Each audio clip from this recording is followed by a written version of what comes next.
आखिर प्राचीन मिस्रवासी कौन सी टेक्नोलॉजी का इस्तेमाल करते थे जिसको आज भी वैज्ञानिक समझने की कोशिश कर रहे हैं? और क्या आपको पता है कि प्राचीन मिस्रवासी नाक के द्वारा दिमाग को निकाला करते थे? वो ऐसा क्यों करते थे, इसको जानने के लिए आपको इस वीडियो को अंत तक देखना चाहिए। मानव इतिहास में प्राचीन काल से लेकर आज तक कई विभिन्न प्रकार की सभ्यताओं का जन्म हुआ और बहुत सी सभ्यताएं समय के साथ विलुप्त हो गईं। इतिहासकारों के मुताबिक प्राचीन काल में कुछ सभ्यताएं ऐसी भी थीं जिनकी टेक्नोलॉजी, सामाजिक, न्यायिक, आर्थिक व्यवस्था और रहन सहन आज के मुकाबले कहीं अधिक विकसित था।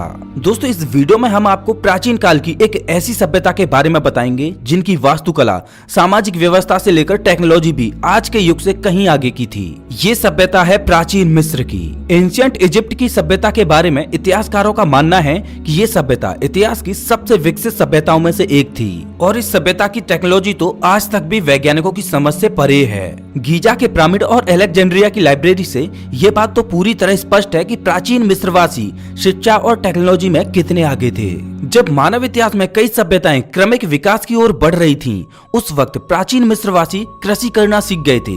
इसके अलावा वो व्यापार करने के लिए पानी के जहाजों का भी निर्माण करना जान गए थे। प्राचीन मिस्र नील नदी के निचले हिस्से के किनारे पूर्वी उत्तरी अफ्रीका की एक प्राचीन सभ्यता थी, जिसे आज हम आधुनिक युग में आधुनिक देश मिस्र के नाम से जानते हैं।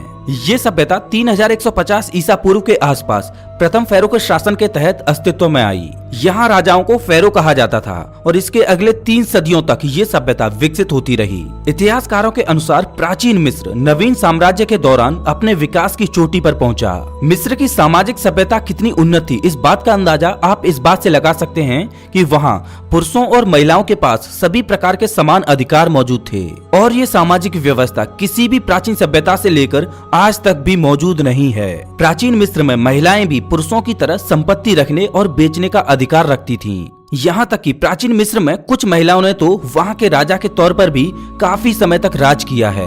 प्राचीन मिस्र की आबादी का मुख्य हिस्सा किसान थे, जो कि अपनी अपनी भूमि के स्वामी हुआ करते थे, लेकिन किसानों को श्रम कर देना पड़ता था। अगर हम बात करें कृषि की, तो प्राचीन मिस्र की कृषि की सफलता के लिए भौगोलिक विशेषताएं महत्वपूर्ण रही हैं, क्योंकि नील नदी के आसपास काफी उपजाऊ मिट्टी होती थी, जिस पर खेती करना काफी सरल हुआ करता था। प्राचीन मिस्र के लोग ट्रांसपोर्टेशन का यूज करना भी सीख गए थे, क्योंकि वे जानते थे कि एक जगह से दूसरी जगह व्यापार करने के लिए उन्हें नील नदी से होकर गुजरना पड़ेगा। अपनी इस समस्या को देखते हुए उन्होंने तकनीकी विकास के तौर पर जहाज बनाने भी शुरू किए और वे इस कार्य में सफल भी हुए। इसके अलावा वे प्राकृतिक खनिज संसाधनों में भी उन्नत थे। वे जानते थे कि तांबा, सीसा, सोना और कीमती पत्थरों का इस्तेमाल कैसे कैसे करना है और इनके घर मिट्टी की ईंटों से बने होते थे, जो गर्मी के दिनों में भी काफी ठंडे रहते थे। दोस्तों, आज के आधुनिक युग में हम अपने घरों की किचन में चिमनी का इस्तेमाल करते हैं, लेकिन ये बात जानकर आप हैरान रह जाएंगे कि प्राचीन मिस्र के लोग अपने समय में इस तरह की तकनीक का इस्तेमाल करते थे कि उनके घर में एक खुली छत वाली रसोई होती थी, जहां चूल्हा रखा जाता था। वे सफाई का विशेष ध्यान रखते थे। वे अपने शरीर को कीटाणुओं से सुरक्षित रखने के लिए चाक से निर्मित एक लदोईदार साबुन का प्रयोग करते थे। इसके अलावा त्वचा को नरम और दुर्गंध से दूर रखने के लिए भी वे खुशबूदार इत्र और मलहम का यूज किया करते थे। आपको ये जानकर बहुत हैरानी होगी कि वहाँ के लोग बालों से सख्त नफरत करते थे।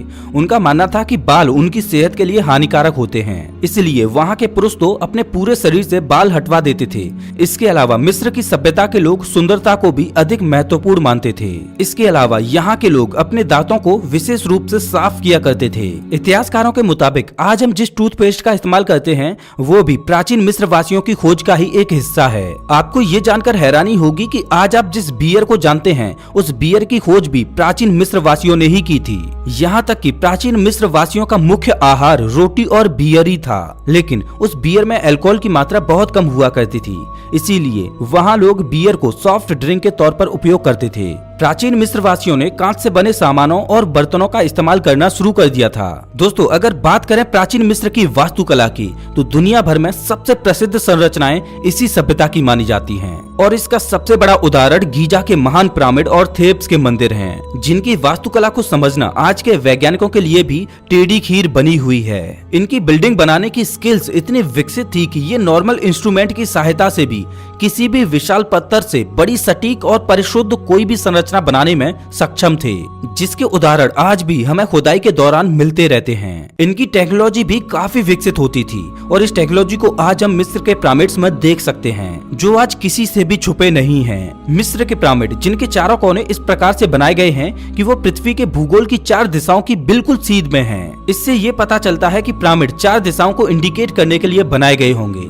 और इसके अलावा ये पिरामिड 3 विशेष तारों की सीध में बनाए गए हैं। हो सकता है शायद ये प्राचीन मिस्र वासियों को समय का ज्ञान कराते होंगे, क्योंकि 21 जून के दिन 2 पिरामिड्स के मध्य से सूर्यास्त होता है। इस बात से समझा जा सकता है कि प्राचीन मिस्र वासियों को गणित और ज्यामिति में महारत हासिल थी। और आज हम इस बात पर गुरूर करते हैं कि आज हम कितने आधुनिक हो गए हैं, बल्कि अगर उस दौर की सभ्यता से आज हम अपनी तुलना करें तो शायद आज हम इतने विकसित नहीं हैं जितने कि प्राचीन मिस्र के लोग हुआ करते थे, क्योंकि वो लोग प्रकृति के समीप रहकर ही विकास की ओर बढ़े, लेकिन हम आज प्रकृति से दूर जाकर विकास की ओर बढ़ रहे हैं। प्राचीन मिस्र के लोग तकनीकी के साथ साथ धार्मिक रूप में भी परिपक्व थे। वे लोग परमात्मा और पुनर्जन्म में काफी विश्वास रखते थे। उनके पुनर्जन्म में विश्वास करने के सबूत आज भी हमें मिलते हैं और ये सबूत हैं शवों की मम्मी बनाकर उन्हें दफनाना। दरअसल प्राचीन मिस्र के लोग मरे हुए लोगों के शवों को मम्मी बनाकर दफनाया करते थे, क्योंकि वे लोग ऐसा मानते थे कि मनुष्य की आत्मा एक शरीर छूटने के बाद दूसरा शरीर धारण करती है और उस व्यक्ति का पुनर्जन्म होता है। इसीलिए वे मरे हुए व्यक्ति को मम्मी बनाकर एक तख्ते में बंद करके दफनाया करते थे। वे लोग पुनर्जन्म को इतना मानते थे कि उस मरे हुए व्यक्ति के साथ उसकी पसंद की हर चीज रखी जाती थी, यहाँ तक कि वे लोग काफी खाना पीना भी उसके साथ रखते थे। इसके अलावा वे दांत साफ करने के लिए टूथपेस्ट और आंखों में लगाने के लिए सुरमा भी उस व्यक्ति के साथ ही दफनाया करते थे। आपको बता दें कि वे मरे हुए व्यक्ति को पूरी तरह से नहीं दफनाया करते थे, बल्कि उसके प्रत्येक अंग को निकाल लिया करते थे, जैसे कि किडनी इत्यादि। यहाँ तक कि उस व्यक्ति के दिमाग को भी नाक के द्वारा निकाल लिया जाता था और बस उसे दिल के साथ ही दफनाया जाता था। कुछ लोगों का मानना था कि मनुष्य सुख दुख की सभी प्रक्रिया अनुभव करता है और वो ये अनुभव दिल से करता है, इसीलिए दिल के साथ ही व्यक्ति को दफनाने की प्रथा थी। क्योंकि प्राचीन मिस्र वासियों को दिमाग की ज्यादा समझ नहीं थी, इसीलिए उन्होंने दिमाग के बारे में जानने के लिए ज्यादा प्रयास नहीं किए, केवल उन्होंने अपने आप को दिल तक ही सीमित रखा। यदि प्राचीन मिस्र के किसी राजा की मृत्यु हुआ करती थी तो वो लोग उस राजा की मम्मी के साथ उनके नौकरों को भी जिंदा दफना दिया करते थे। उनका ऐसा मानना था कि जब राजा का पुनर्जन्म होगा तो ये नौकर उनकी सुरक्षा के लिए उनके साथ रहेंगे। इसके अलावा प्राचीन मिस्र के लोग मेडिकल के क्षेत्र में भी काफी उन्नत थे। वे लोग ऑटोनॉमी के अलावा शरीर से जुड़ी हर बीमारियों का इलाज कर पाने में सक्षम थे। वे लोग जख्मों को पट्टी बांधकर उपचार किया करते थे। इसके अलावा आज हम दर्द को कम करने के लिए पेन किलर का उपयोग करते हैं, ठीक उसी प्रकार वहाँ के लोग भी दर्द को कम करने के लिए एक विशेष प्रकार की दवा का उपयोग करते थे। प्राचीन मिस्र के लोगों की मेडिकल व्यवस्था इतनी विकसित थी कि वहाँ हर रोग का एक अलग स्पेशलिस्ट हुआ करता था, जैसे दांतों के रोगों का अलग, आंख के रोग का अलग, और वहाँ के लोग भी केवल ऐसे ही लोगों से इलाज कराते थे जो उस रोग का स्पेशलिस्ट हो। इसके अलावा वे किसी भी टूटी हुई हड्डी को सही से जोड़ने में भी सक्षम थे।